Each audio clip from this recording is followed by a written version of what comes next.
Жамбыл облыстық көзі көрмейтін және әлсіз көретін азаматтар кітапханасы даналық әліппесі жобасы аясында оқырмандарға мәдени мұраларымызды дәріптеу, кітапқа деген қызығушылықтарын ояту, халқымыздың ежелгі салт дәстүрлерін, тілін, дінін, өнеге өсиетін ұрпақтан ұрпаққа жеткізу мақсатында Күлтегін батыр туралы дастан атты бейнеролигін ұсынады. Түркі халықтарының кіндік жұрты аталатын Алтай барша адамзаттың алтын бесігі. Ата-бабаларымыздың кіндік қаны тамған бұл жер түбі бір түркі халықтарының тарихи мәдени мұрасынан сыр шертеді. Көптеген құнды тарихи ескерткіштер осы мекеннен табылған. Алтай түркілердің түтінін түтеткен алғашқы түп мекені. Ал түркі халықтарының ұзақ ғасырлық мәдени мұрасы дегенде Күлтегін ескерткіші бірінші айтылады. Барша халықтың қалыптасу жолында өзіне тән ерекшеліктері барын ескерсек, Күлтегін ескерткіші түркі халықтарының баға жетпес мәдени байлығы. Аталған ескерткіш туралы алғашқы мәліметтер 19 ғасырдағы батыс зерттеушілерінің еңбектерінде жариялана бастаған.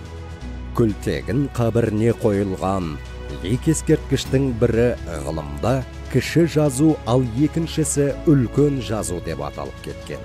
Күлтегінге арналған екі дастанның да авторы өз дәуірінің аса дарынды ақыны, көрнекті қоғам қайраткері Йоллық Тегін, 8 ғасыр. Түркі халқын бірлік пен ерлікке шақыратын аталмыш мұра уақыт сыйы. Ескерткіштің жоғарғы жағына айдаһар бейнесі ойып жасалған. Мұнда шығыс түркілердің Тан династиясының езгісінен азат етілгендігі және Күлтегіннің жауынгерлік жорықтары мен қағандардың ерлігі жырланады.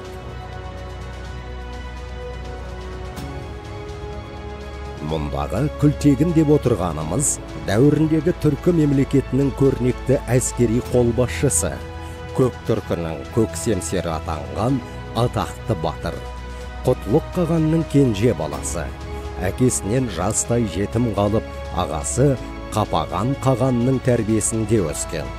Күлтегін тым ерте есейіп, бұғанасы бекімей жатып ұрысқа қатысқан жан. Ғұмырының соңына дейін соғыссыз өткен жылы болмаған Күлтегін ерлікпен күресіп, түрік қолын жеңіске жеткізіп отырған.